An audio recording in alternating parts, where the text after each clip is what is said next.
Hi, my name's Heather, and this is my introductory speech. Have you ever been to an eye doctor before? And if you have, you've probably seen the gadgets and all the complicated tools and instruments that they have to use. And one of those tools is called a phoropter.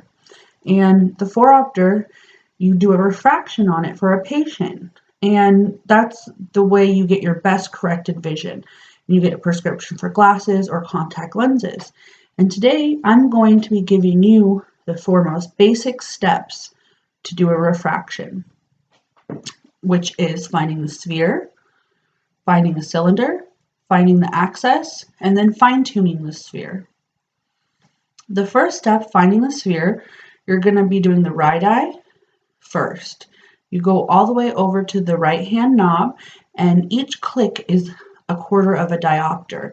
So we do it 2 clicks, which is a half a diopter. So you want to start at 0 and do 2 clicks to pause it to the plus, and ask the patient if they like the 0 or the plus better, so 1 or 2. If they like it in the plus direction, keep going 2 clicks until they say they like the previous one. If they don't, then you can go into the negative and keep going 1 or 2, 1 or 2 until they like the previous one. Then after that step, then you find your sphere. Then after that step, you want to find your cylinder.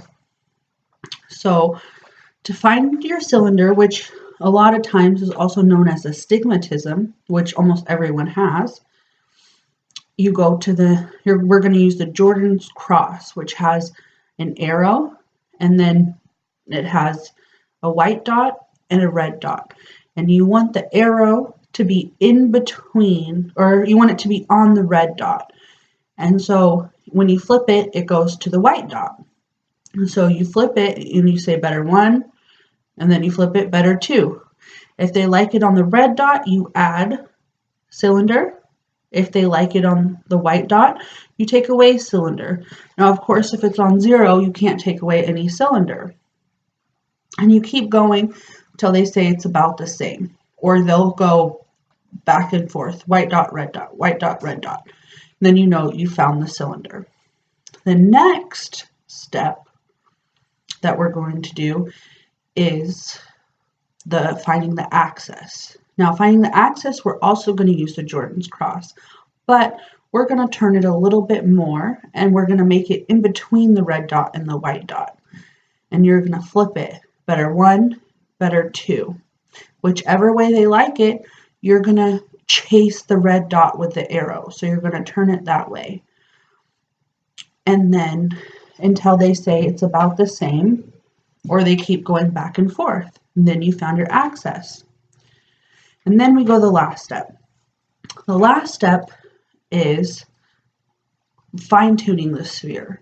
So what you're going to want to do is go back to the first knob we were using, and the left eye is going to be occluded the whole time. We're going to go back to the first knob we were using, and instead of doing 2 clicks, we're going to do 1 click to fine-tune it to a quarter of a diopter. And it should only take a couple of clicks. You're going to repeat the same steps, better 1, better 2, going in the plus direction first, then into the minus direction, and fine-tune it. And then you can go on into your left eye and occlude the right eye with all the steps all over again.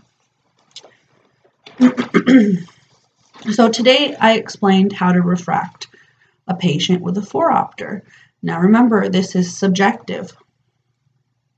So it's really important when you're the patient. So next time you're the patient, you'll know how hard you need to concentrate on paying attention to which choice is really better or not.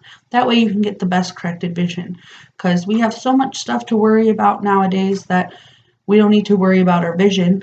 So those were the basic steps, and thank you so much for your time.